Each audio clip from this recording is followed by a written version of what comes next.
Hi guys! Welcome back to my channel. So yan, gagawa tayo ngayon ng leche plan. So 1 cup of sugar yan with half a cup of water.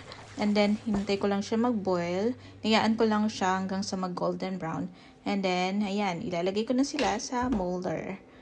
Yan. So meron kasi ako malaking order. Malaki siya, as in 8 inches round siya.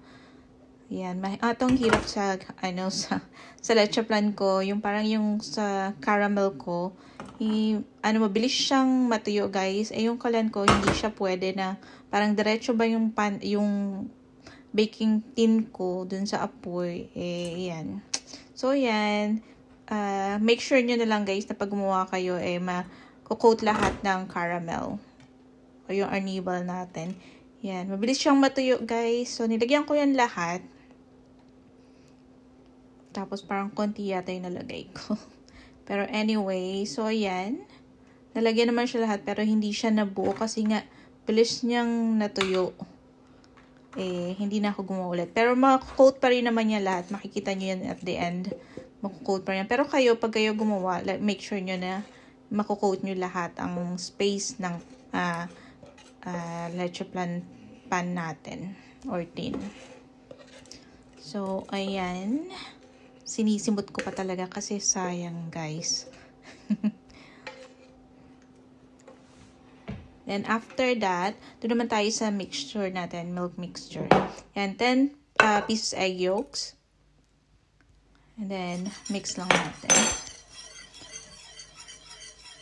Tapos lagay na natin yung evaporated milk, 2 cans na malaki. Tapos, maglalagay din tayo, guys, ng condensed milk. Yung condensed milk natin, 2 cans din.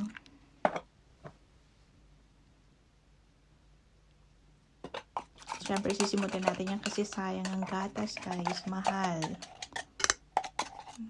Okay.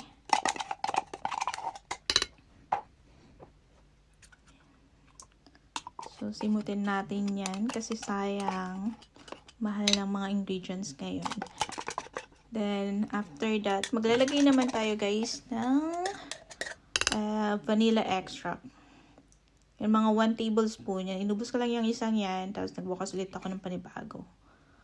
Yan, 1 tablespoon. Tapos, maglalagay din tayo half a teaspoon of salt. Then, mix. Continue mixing lang hanggang sa mamix sila ng ayos.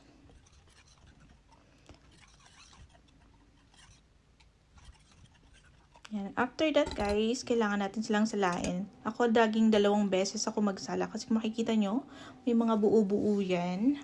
So, para smooth yung leche plan natin, guys, dapat sinasala ang mixture. Yan. Twice ko yan gagawin. Yan. Siyempre, sasairin natin yan kasi sayang. Okay. And then, ilalagay ko na yan sa...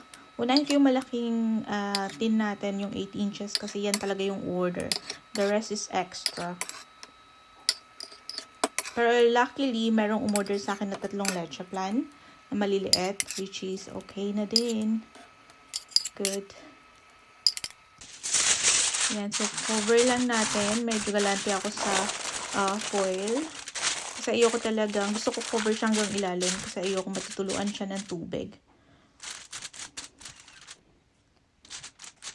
Yan, make sure lang na cover. And then, naman tayo sa maliit. Talagang galante talaga ako sa foil, guys. Make sure ko na cover from top to bottom. So, yan. And then, yung malaki, guys, dahil wala akong malaking steamer, sa kawali ko yan ni-steam. Nilalagyan ko lang ng tubig and then ng patungan. And then, mga 1 hour ko ni-steam yun. And then, this one naman, guys. Yan, luto na siya. Ganyan ako mag-pack ng leche plan. So, yan. Kung nakita nyo, guys, nag-golden naman yung top lahat. Yun nga lang, nagkaroon siya ng mark.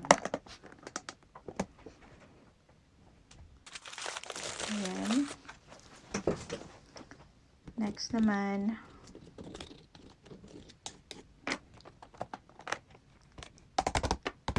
So, madali lang siya gawin. Hindi siya yung nakaka-stress na gawin.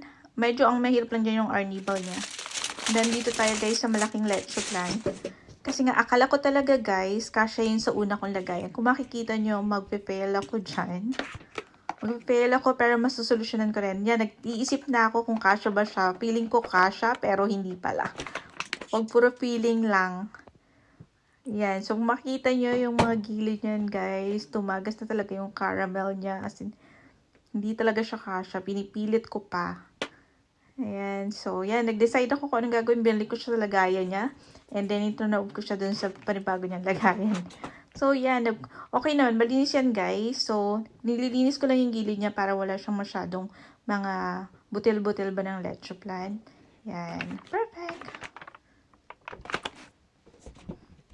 Then, cover na. And then, syempre, maglalagay tayo dyan ng sticker na thank you sticker. At maglalagay din tayo dyan ng allergen sticker, guys. Yan. And luckily, may nag-order ng 3 maliliit na leche plan. So, yung malaki guys, na-deliver ko na yun. Tapos dyan, you're ready ko na. So, ready for pickup na guys. I hope you enjoyed this video. Please like and subscribe to my YouTube channel. Thank you so much. Bye!